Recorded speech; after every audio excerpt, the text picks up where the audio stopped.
This video is in part a response to a debate between Cosmic Skeptic and Peter Singer. If you have not seen that debate, don't worry. You don't need to watch it to understand the video I'm presenting right now, which is about philosophy, politics, and ethics. Peter Singer and Cosmic Skeptic spend their whole debate dancing around the question of objective morality. Do our ethical values exist as objective facts? Are they objective values that can be measured in the same way that weight can be measured? Some things are heavier than others, and the number, in a sense, that we assign to weight is something that objectively exists in the real world. No. Why are we even having the conversation in the first place? It's a great discussion. Well, all right. The reason why we're having the conversation in the first place is that there is a widespread misconception that if we admit something to be merely subjective, it is therefore unreal or less real than an objective judgment and objective value, right? So weight, we're going to agree, is objective. There's an objective measurement of weight. Doesn't matter if you use pounds or kilograms, but weight is objectively real. If you have a painting, how much does the painting weigh? It's objectively real. How much money is that painting worth? It's a subjective evaluation. So we call together 1,000 people. We have 1,000 people, and we say, we're going to have an auction. Whoever bids the most, whoever offers to pay the most money, they don't just get to buy the painting, they actually determine the value of the painting. What is the price of the painting? What is this painting worth? It's established by an auction. That's very common in the art world, in case you didn't know. It's not the only way to establish the value of a painting. You say, okay, we've got 1,000 people here. So you know what we're going to do? We're going to have a silent auction. Everyone's going to write down on a piece of paper what they would be willing to pay for this painting, and they're going to put that piece of paper in a ballot box. It's more like voting. Now guess what? Surprise! We decided not to sell the painting to the highest bidder. We took an average of all the votes. We took an average of what you each wrote down and said this painting was worth, and we decided that that is a reasonable price for this painting. You can do it. Right? Is there a sense in which one price is real and the other price is false? Nope. Is there a sense in which the price assigned to the painting can ever be objectively real in the sense that weight is objectively real? Nope. What are you really measuring with the price in either case? If you did the auction at two different times, just 6 months apart, the value of the painting would be different because the people who attend the auction would be different. If you had the auction in New York City or you had the auction in Paris, France for the same painting, the value of the painting would be different. Why? Because ultimately it's subjective, and that's okay. Subjective does not mean unreal. Subjective does not mean we can compare it to something else that objectively exists and is real. Now, once in a while, this sort of thing matters, okay? What if the painting is made out of solid gold? Okay, now we have a question. What if the price being paid for this painting is so cheap that if you melted it down, the gold that it's made out of would be worth more than the painting? Okay, now the weight of the painting matters. Now I might ask the question, how much does that painting weigh? Because I may not be interested in its artistic value. I may be interested in melting it down to get the solid gold. Okay, there are exceptions to the rule. But my general point is here, to come to the conclusion that something is subjective does not mean it's unreal, and does not mean that the subjective value, the subjective evaluation, is less important than any possible or actual objective evaluation. So that's why we're having this discussion in the first place. And where does Peter Singer take it? Where does this this half-wit genius Peter Singer, this moron who has dragged the name of veganism through the mud for so many days, where does he take it? Oh, Cosmic Skeptic challenges him, saying, okay, when you use the adjective good, what do you really mean? Do you just mean good for you? Do you just mean more pleasurable for yourself or more pleasant for yourself? And Peter Singer says, no. When he uses the adjective good, he means good in a sense that exists absolutely. In a sense that exists that's objectively real. For whom is something good if it's objectively real? Here's Peter Singer's answer. This is an old man with decades in philosophy and a stack of publications on the bookshelf. He says that something is objectively good, is objectively pleasurable, if it is pleasurable for the whole universe. If it's good for the whole universe. If the universe would be better off with more of it, then it's good. That is an answer just as crude and just as stupid as saying if it's good for God, if it's good for Moses, if it's good for Zeus, if it's good for Indra, then it's objectively good. All you're doing is appealing to an abstract sock puppet, an abstract hand puppet, shall we say, that is a stand-in for your own judgment.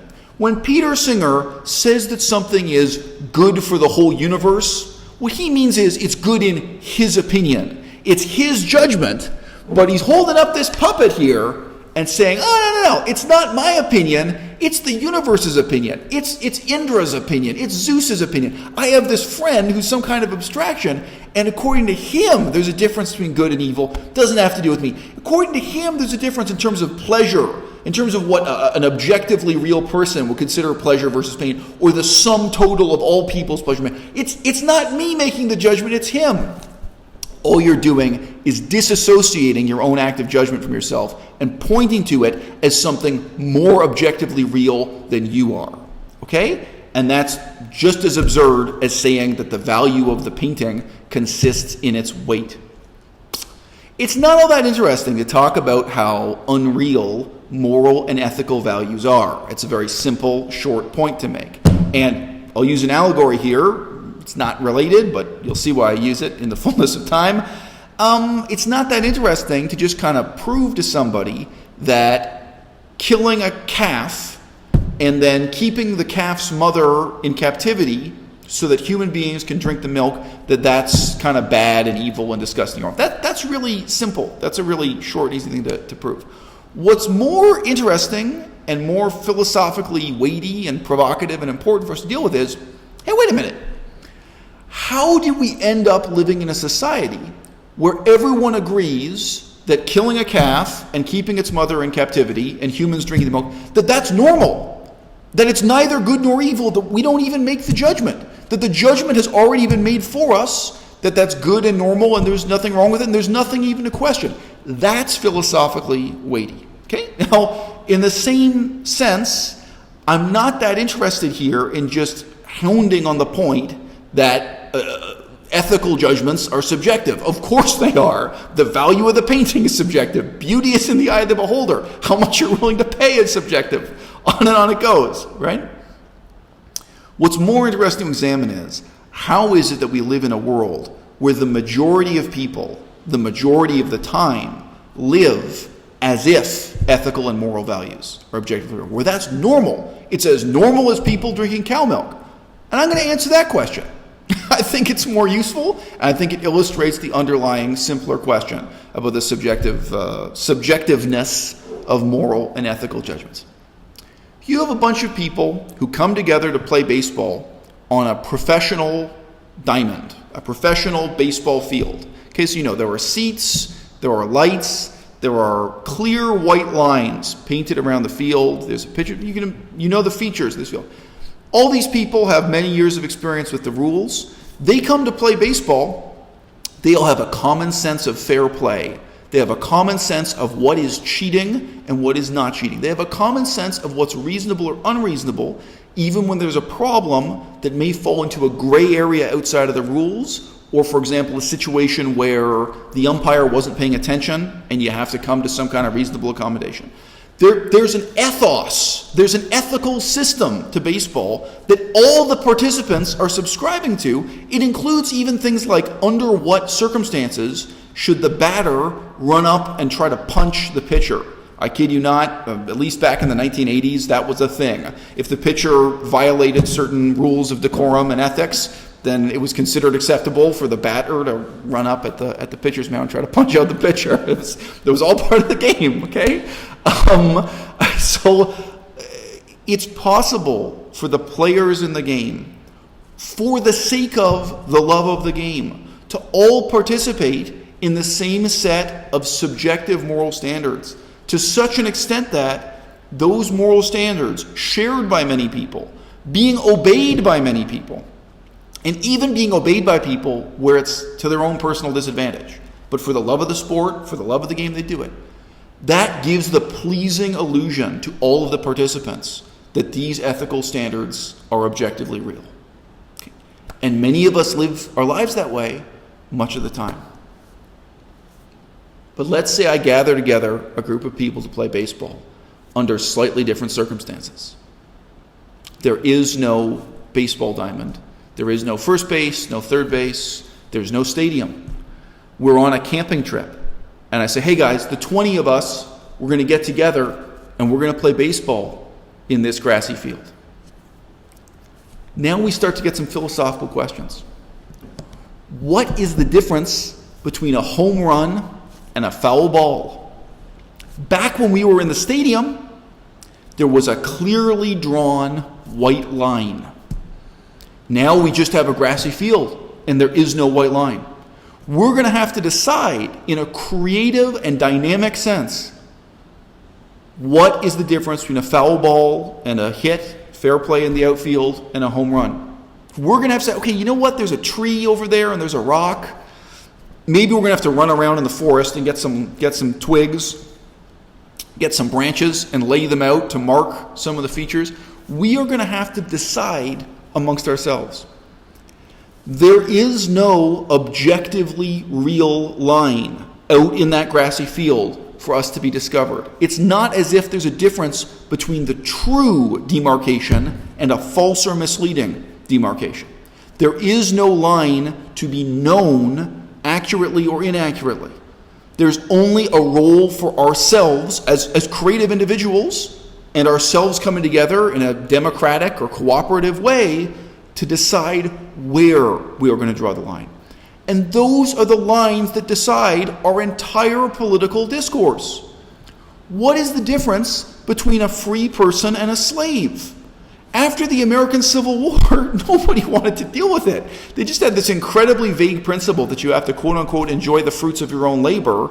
So, well, guess what? A whole lot of forms of labor contracts that came after the American Civil War looked exactly the same as slavery. It's like, well, gee, it looks like the difference between slavery and freedom. You guys didn't really flesh out this concept enough. What age is appropriate to allow a human being to drive a car? At what age is it legally, morally, or ethically appropriate to trust you to rent a car, maybe accidentally kill somebody, maybe just accidentally have an accident and smash up the car? Is an 18-year-old competent, responsible, ethically, to rent a car? Is a 16-year-old? Is a 15-year-old? Is a 14-year-old? Do you want to live in a society where 8-year-old kids can rent and drive cars? 12-year-old kids? Okay, if you've been in some third world countries, you probably have been in countries where I have been, where there were 10-year-olds, 9-year-olds driving cars and motorbikes around, trucks too. I'm not joking, it really exists. You can live in a society like that. Okay. What is more of a problem? 11-year-olds driving cars or drunken elderly people driving cars? Good question. All right. Those are lines that we draw. We draw them in a creative way, ex nihilo. Our role is creative. What is the difference between a rose and a dandelion? There is nothing intrinsic that distinguishes a flower from a weed. We can decide dandelions should be eradicated and we should only grow roses. But we can also bring people together and decide to have a contest at the county fair for who can grow the most beautiful bunch of dandelions instead of the most beautiful bunch of roses. Beauty is in the eye of the beholder. These are lines that we draw. And you can draw them as a creative artist, as an author, as a philosopher, as a political commentator, as someone engaged in analysis of what's wrong with your society. And above all else, you can draw those lines dynamically in the course of being a leader of public opinion, a politician, someone in some kind of democratic creative process trying to make the world a better place. And for me, the most depressing and most boring thing about Peter Singer of all The most boring thing about this discussion between Peter Singer and Cosmic Skeptic is that there seems to be no tendency towards drawing conclusions that are actionable, that have to do with getting out in the real world, drawing those lines, and getting people motivated to question the assumptions that they were born into. Because we're all in a situation in the 21st century of having the luxury of playing baseball on a professional field.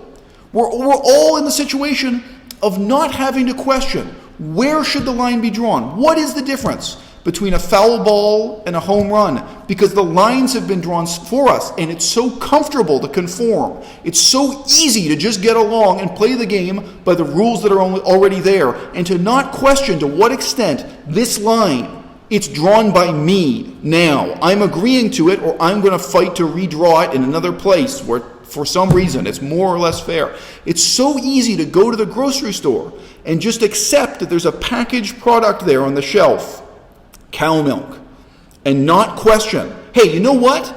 There is neither good nor evil, but thinking makes it so. Nobody else draws the line between good and evil but me. It's not Moses, it's not Indra, it's not, Thor, it's not the Judeo-Christian God. Nobody draws the line but me. But hey, you know what?